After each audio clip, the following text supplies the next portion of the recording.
I'm going to open with a bit of an unpleasant thought.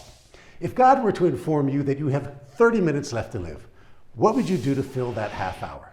You'd probably throw aside the morning newspaper and do something significant, something that represents everything you stand for, everything you strive for.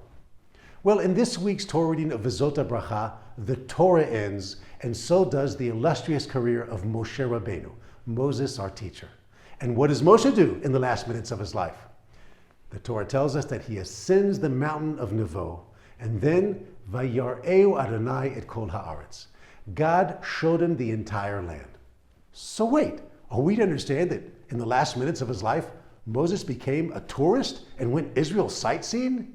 No way. If God was the tour guide, something much more powerful, much deeper was going on here. And that's exactly what the famous 18th century Italian Kabbalist, the Ramchal, writes. In his commentary to the Torah called Megillat Sitarim, he says that if Moshe had been allowed to enter Israel, it would have burst open the full spiritual potential of the land. It would have made it impossible for any future nation to conquer the land of Israel. God had other plans, so he allowed Moshe just to gaze at the land from afar. The Ramchal explains that this too had an impact, and it served to allow future generations of Jews to make it easier for them to conquer the land. Now, this commentary of the Ramchal contains within it a huge message for all of us.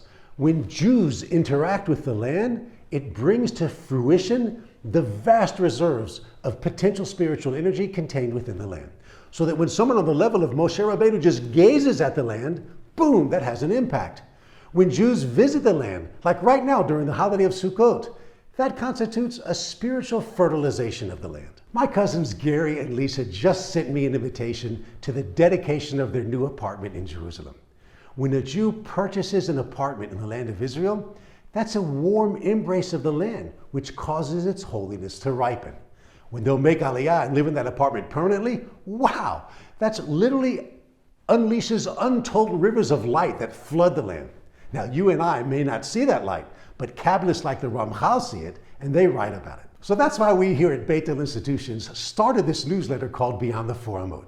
In it, through videos and articles, we explain that every single advance towards the land of Israel and towards Torah study untaps inner strengths and infuses spiritual courage into our nation.